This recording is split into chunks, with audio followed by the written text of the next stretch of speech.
Well, good morning with the Discovery Center of Idaho this morning, but we're not actually at the Discovery Center of Idaho. I'm here at Powderhaus Brewing. Want to bring in Ashton. She's kind of our, we'll call you a spokeswoman for all of this stuff that's going on at the Discovery Center. So a big event coming up on Friday. Tomorrow, a Brew with Sue round 2. So tell me some of the basics. You guys actually have sold more tickets this time than last time. Yes, so round 2 is actually going to be just as big, if not bigger, than this last one. So we have some tips for people that are coming. Buy your tickets online ahead of time. We will not be selling them at the door. Sales cut off tomorrow at 4 o'clock. Parking. There's parking in Julia Davis Park. You can enter through 3rd Street in Myrtle. And the line. There's a huge line right at 6:30. You don't need to be there right when we open. The event goes to 9:30, so stagger your time. You can get there at 7:30, 8, and still see everything and experience a great time. And for people who are watching this saying, I don't know what a Brew with Sue is, maybe just give us a little bit of the background and tell me what people can expect if they come tomorrow. Yes, just a lot of fun. Obviously, Dinosaur Sue is going to be there.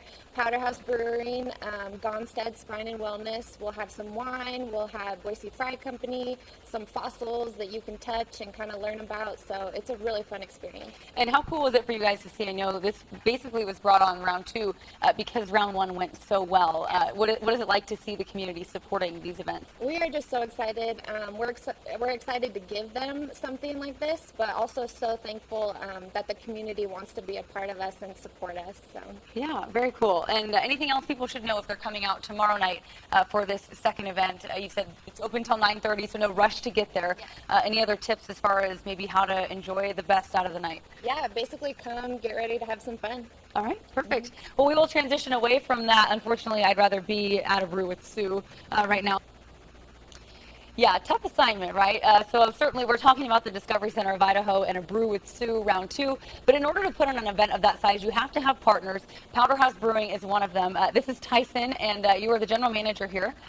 So tell us how this partnership with Discovery Center got started for you guys. Originally, it started as we did an adult night, and we were pretty stoked on the idea of doing it. We were kind of trying to get our name out to downtown and that community, and turned into us really liking what they do. We believe in the STEM program. We believe in everything that they kind of bring to the table as far as education goes, and it's become a really good partnership between the two of us. Yeah, and in a culture here in Boise where breweries are becoming such a big thing. I mean, there are so many of you guys out there. I mean, what is it? How important is it to have a partnership with someone? I mean, what has this partnership meant to you guys since it started? Well, this partnership it's a win-win for both of us. We have donated some of our proceeds and different events to the Discovery Center, but it also is a good way for, like I said, getting our name out there. We are a new brewery. We're only a year old, a little over a year old, and working with someone who's well established and has the kind of clout and the cool stuff that they have going on it really helps us out as well.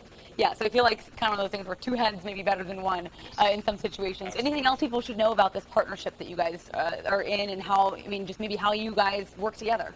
Well, we work together just in events like this. We like pouring beer down there. It's a lot of fun. We kind of get to be kids all over again, which is really neat. But at the same time, I think it's very important that people know that we are there to support the STEM program and really what the Discovery Center stands for. Right. And I think they're after the same thing with all these events and getting the community involved. So I'm going to have you pour us one of your favorite beers here. You can tell me a little bit about it as you go, but people, when they show up to these events like a Brew with Sue, you just kind of show up and there's beer and it's a great time. But what does it take for you guys to get an event like this set up, to bring all that beer in? Well, I mean, here, I can hold that for you. We do go through several kegs of beer, several kegs of beer at events like this. So it takes a lot of prep, a lot of setup, and just being aware of your surroundings. We had to kind of go on the fly last time. It was so busy, change the way we were pouring beers just to make sure we could keep up with the line. So. Well, at least you know what you're in for this time. Absolutely. All right, well, I'll hand this back to you. And